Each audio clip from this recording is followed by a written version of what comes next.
Ruling party MPs were vocal in Parliament today over the responses given to them for questions posed earlier at the House of Legislature.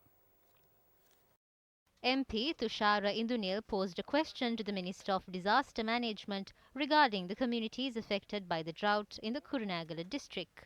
Based on the DMC report dated 3rd of July 2019, the number of affected families by the drought in the Kurunegala district was 4,399. I cannot be satisfied with these figures. It would be wise if the subject minister was present.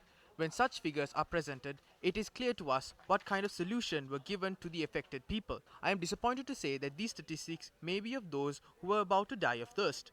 The role of the Ministry of Disaster Management needs to be questioned as well. Backbench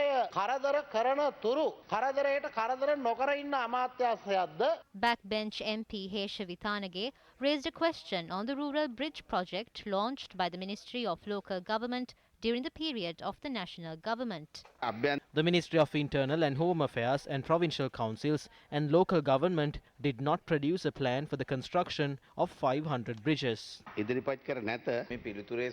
The response noted there was no project. As far as I am aware, 12 bridges were constructed for my electorate during the tenure of former Minister Faiza Mustafa. The previous agreements are over. There are 2 new agreements which were presented by the Prime Minister for implementation via the Ministry of National Policies. SLFP MPs were connected with this ministry for a long period when the national government was in effect. During the time of the SLFP minister, measures were taken to construct bridges in our district.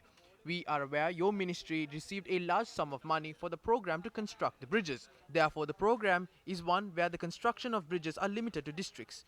Can you comment district-wise the number of bridges constructed so far? The question we have now is, would this continue to be in this government and support it in the future?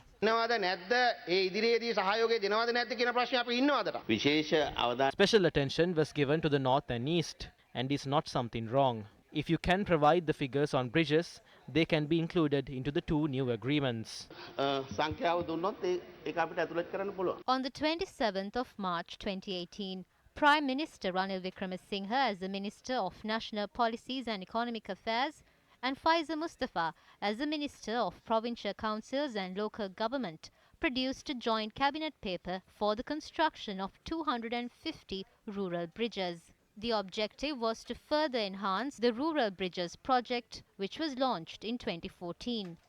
The cabinet paper requested approval to obtain additional financing from the German Deutsche Bank and the Danish Rabobank to procure and construct approximately 250 additional bridges.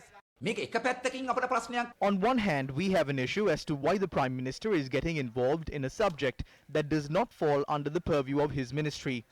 The other issue is that this government, which came into power on promises of good governance, was of the stance that development activities will not be conducted outside the tender procurement process.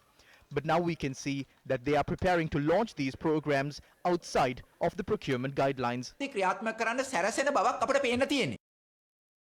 The proposal sought approval for the construction of these bridges be given to British and Dutch companies which undertook the previous projects. For the construction of 250 additional bridges, a sum of almost 10 billion rupees will be required. The UK construction firm has proposed just over 49 million British pounds, which is almost 10 billion rupees. The Dutch construction firm has proposed just over 52 million euros, which is almost 9.9 billion rupees. Under this project, a number of bridges were constructed in the Kilinochchi district, and this is the fate of those bridges today. The bridges in Kilinochchi, Murusumote, Ayyenkoviladi and Vattakachi are nearing destruction. The locals allege the bridges were ruined in months because of the substandard construction material.